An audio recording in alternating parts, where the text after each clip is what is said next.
Hey guys, আসসালামু আলাইকুম। Welcome to another video. আজকে চলে আসলাম আমরা আরেকটি রেস্টুরেন্টে। রেস্টুরেন্টটি অনেকের কাছে পরিচিত, আবার অনেকেই এই রেস্টুরেন্টটি চেনেন না। তো ভিডিও দেখে বুঝতেই পারছেন আজকে আমি কোথায় এসেছি। আজকে আমি চলে এসেছি ঘরের স্বাদ রেস্তোরাঁয়, যেটি কিনা অবস্থিত কুমিল্লার দেবিদ্বারে।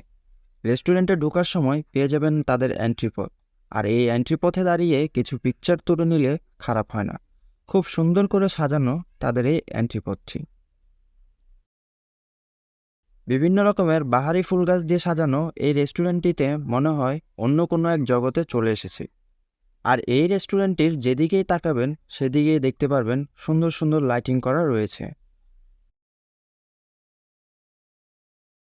এই সুন্দর ডেকোরেশন করা রেস্টুরেন্টটিতে খাবারের তালিকায় পেয়ে যাবেন চাইনিজ, থাই, বাংলা খাবার, আবার পেয়ে যাবেন বিভিন্ন ধরনের জুস আইটেম। ওনাদের খাবারের মান বলতে গেলে অনেক ভালো। এই রেস্টুরেন্টটিতে রয়েছে বাচ্চাদের খেলার জায়গা, যেখানে বাচ্চাদের খেলার বিভিন্ন আইটেম রয়েছে। আপনাদের বাচ্চারা খেলাধুলা করতে পারবে এখানে কোনো টেনশন ছাড়াই।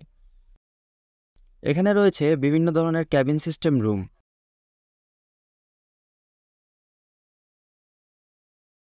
চাইলে আপনারা বাইরে বসেও সময় কাটাতে পারবেন। আপনারা চাইলে ফ্যামিলি বা নিজের প্রিয় মানুষকে নিয়ে এখানে সময় কাটাতে পারবেন একদম ইজিলি। আর কেউ যদি অফিসিয়াল পার্টি বা বন্ধুদের নিয়ে গেট টুগেদার করতে চান, তাহলে আজই চলে আসুন ঘরের স্বাদ রেস্তোরাঁয়। ভিডিওর মধ্যে ওনাদের কন্ট্যাক্ট নাম্বার দেওয়া থাকবে, চাইলে কন্ট্যাক্ট করে আসতে পারবেন বা সরাসরিও আসতে পারবেন। সো ভিউয়ার্স, আপনাদের কাছে এই রেস্টুরেন্টটি কেমন লেগেছে? যদি ভালো লেগে থাকে তাহলে কমেন্ট করে অবশ্যই আমাদেরকে জানাবেন। আর এমন নতুন নতুন ভিডিও পেতে আর নতুন নতুন রেস্টুরেন্টের সন্ধান পেতে আজই চ্যানেলটি সাবস্ক্রাইব করে রাখুন। দেখা হবে নতুন কোনো ভিডিওতে। ততক্ষণ ভালো থাকবেন, সুস্থ থাকবেন। আল্লাহ হাফেজ।